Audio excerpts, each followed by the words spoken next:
guddida nabadgelyada gobolka Togdheer ayaa maanta kulan isugu yimaadeen magaalada Burco waxa ay kaga hadleen gaadiidleyda qaadka qaada oo xawaare dheer ku dhex marta magaalada ayagoona mararka qaar dhaawacyo u soo geysata bulshada qaybaheeda kala duwan waxayna ka soo saareen go'aano lagu joojinayo baabuurta sida xawliga ah u dhex marta magaalada wadaogsoon yahay baabuurta qaadku marka ay wadada berbera ama controlka berbera ka soo dhaqaaqaan halka ay soo maraan waa meelaha aadka u xasaasiga haddii ay tahay iskuulada sida iskuulka Sheekh Bashiir iskuulka Sheekh Yuusuf iskuulka Ismaan Cabdi Cali Siida la yiraahdo Maxamuud Axmed Cali Ismaat muxuu ahaayay ilaa 7-8 iskuul ayuu soo hormaraa Togdheer wuxuu soo maraa dhakhtarka oo ay jiifaan ummadii ugu nugleyd ee xanuunsanaysay waxaanu halkan ka ogeysiinaynaa marka ay ka soo galaan istabta magaalada ay soo dhex marayaan magaalada inay u soconayaan sida baabuur dadku ay u socdaan oo kale 20 wax ka badan ninkii ku socda ama hoonka garaaco si qeyr caadiya hoonka u garaaca iyadoo marka horeba hoonkoodu uu argagixiso leeyahay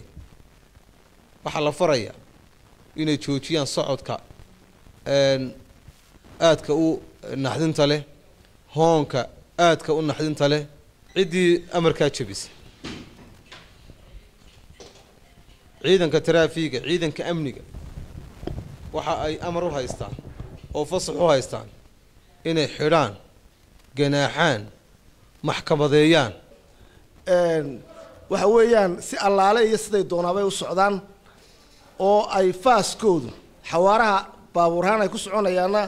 waxa weeye 120 140 160 bay magaalada ku dhex maraan waa tacajabaysa markaad eegto shalay waxa la sheegay inay bar saabka iyo maayarka oo halka maraya suuqa inay xitaa jiiri gaadheen oo ay ilaahay u bixiyay dalkaba ama gobolada dalkaba ay culays ku hayaan baabuurtaas qaadku haddana kulli anagu gobol ahaan baanu ka hadlaynaa gobolkan aanu odayaasha ka nahay baanu ka hadlaynaa guddi nabadgelyahan waxaan leenahay waa inaanay ka badan xawaaraha ku soconayaan waa inuu 20 waa inaanu ka badan sidii boqol ku mari lahaa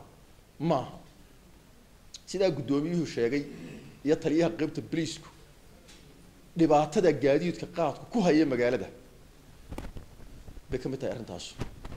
waxaanu leenahay oo hadal ku urursan yahay sharciga loo hoggaansamo ummadda ana hala ilaaliyo waxaanu halkan ka samayn doonaa oo ka ilaaminayna laga bilaabo sabtida gaarigii ku mara 20 wax ka badan gaarigii ku mara talaabo sharciga waafaqsan baa laga qaadaya